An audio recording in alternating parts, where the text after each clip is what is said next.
पेश है आज की कहानी भीम भाई की कमीज।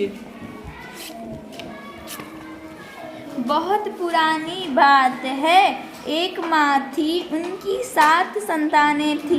बेचारी काफ़ी कमज़ोर थी। उनके परिवार में और कोई नहीं था। सारे बालक छोटे थे। उनका लालन पालन वही करती थी।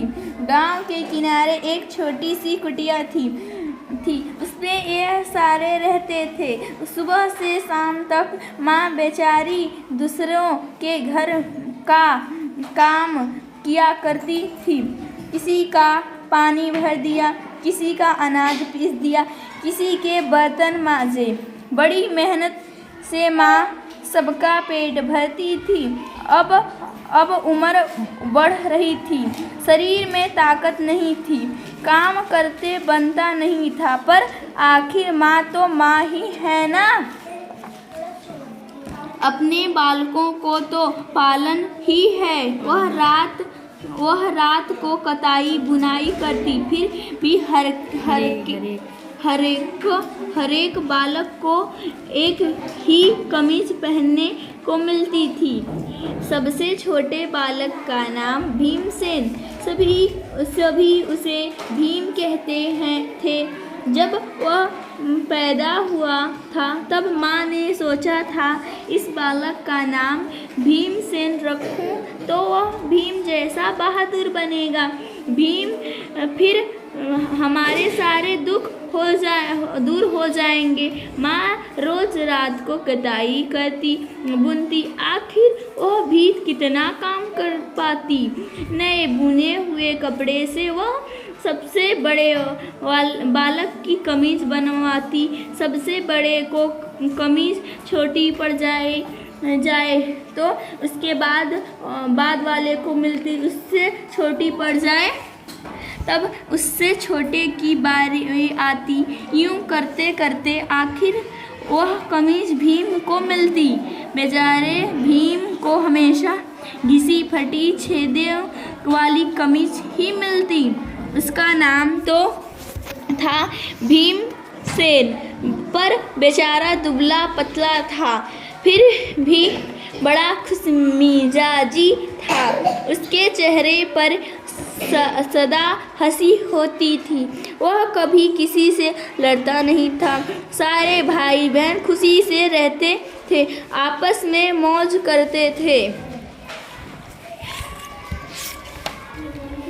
भीम की कुटिया के पास जो पशु पक्षी आते वह उनको पास बुलाता था। यदि बकरी या भेड़ पास आते तो उनके लिए हरी हरी घास लाकर उनको खिलाता था। यदि भेड़ों की टोली जा रही हो तो वह उसमें शामिल हो जाता और छोटे भेड़ों को अपने कंधे पर उठाकर चलता। यदि कोई छोटा पक्षी अपने घोंसले से गिर जाता तो भी उसे सावधानी से उठाकर घोंसले में रख देता। पक्षी भी उसके साथ घुल मिल गए थे। भीम जैसे ही हथेली में दाने लेकर बैठता, पक्षी तुरंत दाने चुगने चले आते। एक दिन उसने अपने हाथ में फूल लिए थे तो थोड़ी ही देर में आसपास से मधुमक्खियाँ आकर गुनगुनाने लगी। जब भीम अपनी हथेली में मकड़ी को रखता था तो वह उसके शरीर पर चलने लगती। भीम को गुदगुदी होती थी, वह खिलखिलाकर हंसता था। एक दिन भीम की कमीज कंधे से इस तरह फट चुकी थी कि वह शरीर पर टिकटती ही नहीं थी। कमीज नीचे गिर जाए तो भीम हंसने लगे। उसने 2-3 बार कमीज कंधे पर चढ़ाई। हर बार वह फिसल कर नीचे गिर पड़े। वह बड़ी जोर से हंसा और बोला, मेरे दुबले पतले शरीर को इस कमीज का बोझ ढोने की क्या ज़रूरत। यूं कहकर उसने कमीज दूर फेंक दी और बिना कमीज के खेतों में खेलने चला गया। पास की एक बैरी बेरी थी। उसने बेरी खाया। बेरी खाते खाते दूर निकल गया। राह में रुई का पौधा था। पौधे ने पूछा, अरे भीम, तेरी कमीज कहाँ गई? भीम ने कहा, मेरी कमीज घिसकर फट गई थी।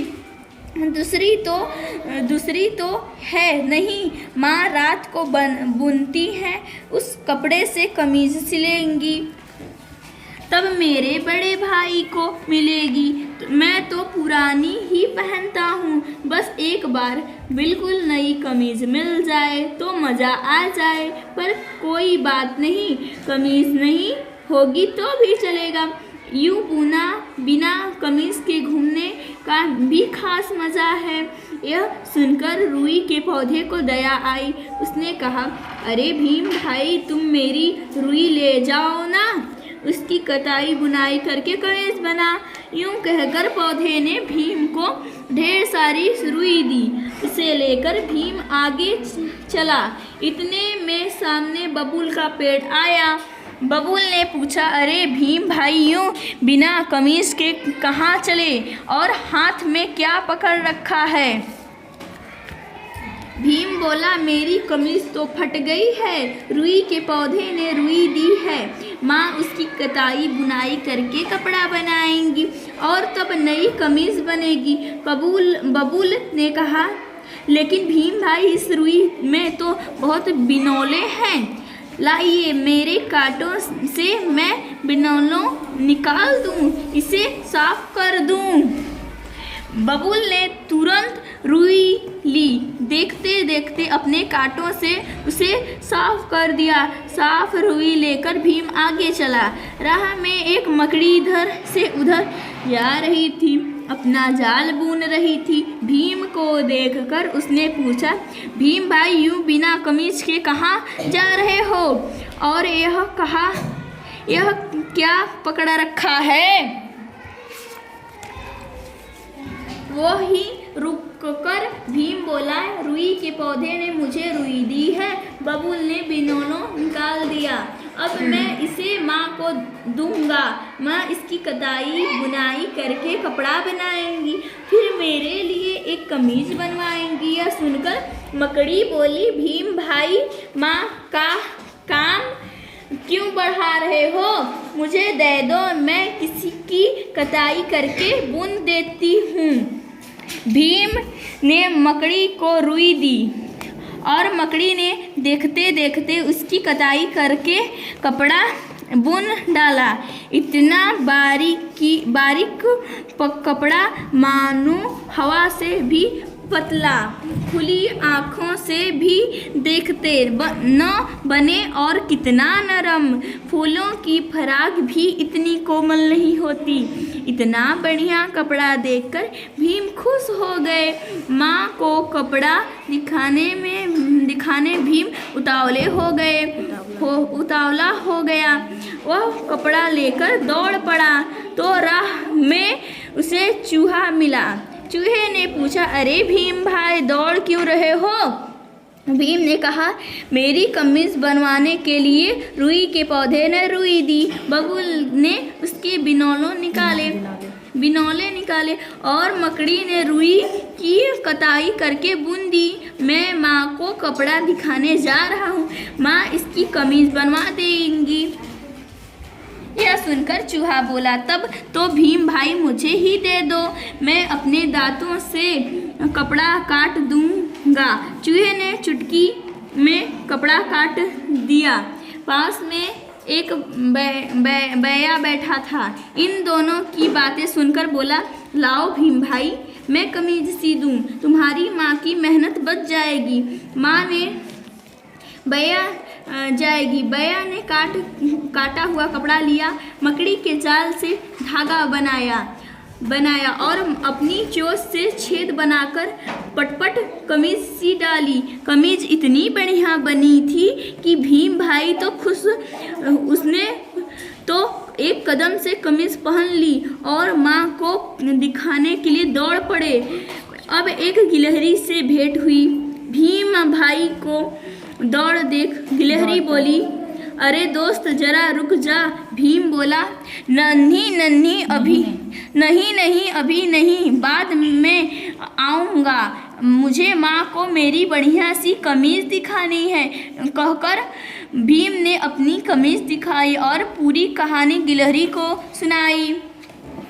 यह सुनकर गिलहरी बोली, तब तो भीम भाई जरा रुक जाओ, मैं कमीज पर अच्छा सा डिजाइन बना दूं। फिर तो गिलहरी ने फूलों से तरह तरह के रंग अपनी पूंछ की कूंची बनाई और कमीज के गले पर बाहों पर सुंदर डिजाइन बनाने लगी।